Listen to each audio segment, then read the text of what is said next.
Let's talk about Germán Márquez and maybe a little bit Jose Urena and Ryan Feltner. But Germán Márquez is the guy this year for the Colorado Rockies after a frustrating 2022. He was able to finish with an ERA under 5, only thanks to a correction made by the official scorer there in his last outing. Otherwise, it was going to be 5 on the nose. It ends up being 4.95. But for a player who was an all-star in 2021, getting to pitch at his home ballpark at Coors Field during that all-star game, it was a little bit of a disappointing season for Márquez on a whole. Oh, big time. I mean, this was a bona fide ace for a major league staff. And so, the Rockies can be a bit of a laughing stock when it comes to pundits from around the league. Nobody really doubted just how good Germán Márquez is. And he is a legit number one that the team is banking and planning around him staying a legit number one. 2022 was a big step back in the wrong direction for him. And he was visibly upset and frustrated with how his season was going as it went along. I think that it's not far away for him to recapture who he was in 2019, 20, and 21. That bona fide ace is still in there. I think one thing in particular, if you look at Baseball Savant and the data surrounding his pitches, man, his sinker got beat up pretty hard last year.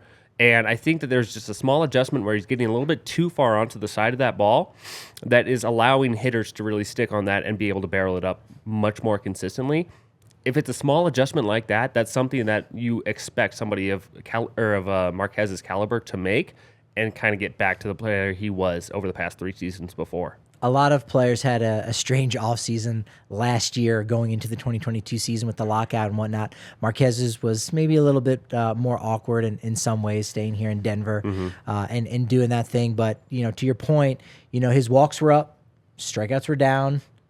That's just a bad recipe. That's just more balls in play and more free bases. And you don't want that. Strikeout to walk ratio is one of those key numbers that I like. And it's good to kind of give you an idea of missing bats and being effective and not just relying on your defense. And Márquez, struggled with that. I mean, he had a 5-1 strikeout to walk ratio just a couple years ago when he was really starting to break out. But he's only 28 years old. That's the thing, is that you can be hopeful and say, hold on, he still has a lot more to learn. Even a guy in the early 30s can learn more and make changes and adjustments. But for Márquez, for being only 28, there's still that hope that in 2023 he can kind of recapture that all-star form from 2021. Yeah, and so it's not even so much that he has things to learn as much as you expect him to be able to adjust. And it's not a question of really diminished stuff anymore. Because now if we're talking about Germán Márquez, the 34-year-old, you're like, okay, well, yeah, he's not going to be the same guy he was when we saw him when he was 28.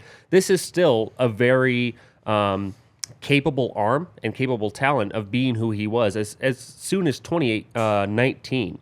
So 2018, 28% strikeout rate. 2019, though, was a bit of a sweet spot because he got it under 5% on the walk rate, and he's at 24%, which is still above average for his strikeout rate. That mode is there for him. I think there's some small adjustments that he can make, specifically get back to the four seam a little bit more. I think a little bit more reliance on that four seam and then go back to that nasty curveball and slider can make him more the pitcher that we saw. It's all there. It's all physically still there. It's just some small adjustments that need to be made to get him back to the pitcher that we expect him to be. He's going to be a free agent after the 2024 season. Probably. He has the option. He has an option for 2024. Yes. And then that's assuming they pick it up. Assuming they pick it up, he would be a free agent as early as 2024 or after the 2024 season.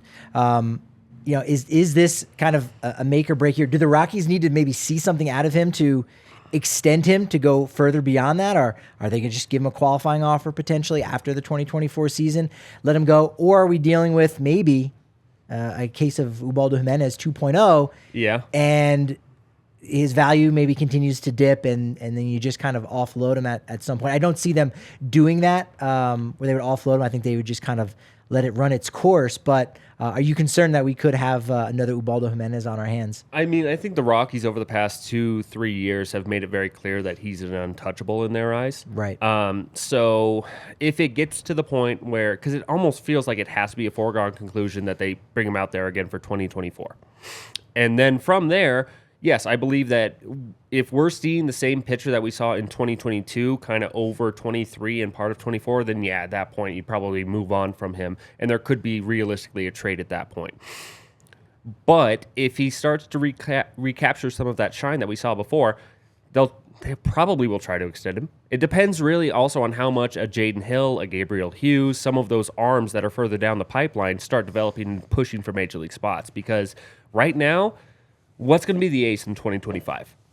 What assurances do you have that you have somebody in line to be the ace of the staff? You have Sensatella and Freeland locked up. Are they number ones? Is that what you're comfortable writing into? So, I mean, honestly, this clock has been ticking for a little while of what are they going to do with Marquez. And if they wanted to talk trade, it would have been after 2021 because now you'd be selling low.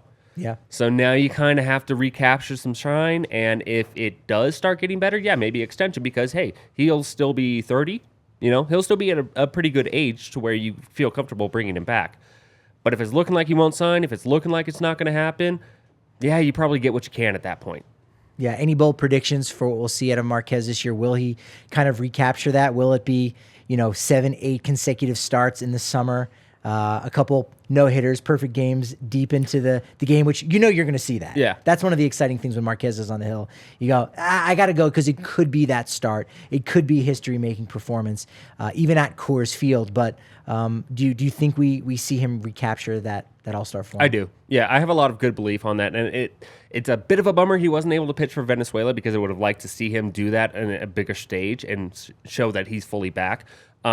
Again, all of the skill set, the talent, the stuff is still there for him to be a dominant arm. I think he'll be motivated from how last season went to come back, show that he's the man again. And I think it will be more of the Marquez that we've grown to love over the past 3, 4, 5 years than what we saw in 2022. I think he's back.